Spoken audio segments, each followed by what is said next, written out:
तू अन्नाचा त्याग करून उपवास करतोस, बरोबर आहे, तुला करायचं आहे म्हणून तू करतोस. मी काय बरं तुला सांगत नाही करायला, पण तू कधीतरी तुझ्या वाईट विचारांचा सुद्धा उपवास करून बघ, कारण ते जास्त महत्वाचं आहे. तू जे काही वाईट विचार करतोस स्वतःबद्दल किंवा दुसऱ्यांबद्दल, त्याचा सुद्धा एक असा दिवस दे की तू त्या विचारांचा त्याग करशील, तू तसा विचारच करणार नाहीस.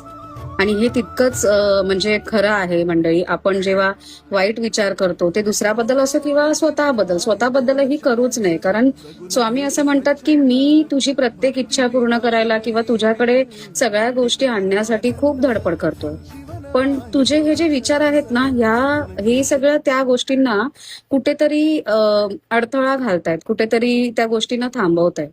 तर त्याच्यामुळे जर तुला उपवास करायचाच असेल तर तुझ्या विचारांचा कर, जे वाईट विचार तू करतोय स्वतःबद्दल त्या विचारांचा तू त्याग कर आणि बघ तुझं आयुष्य किती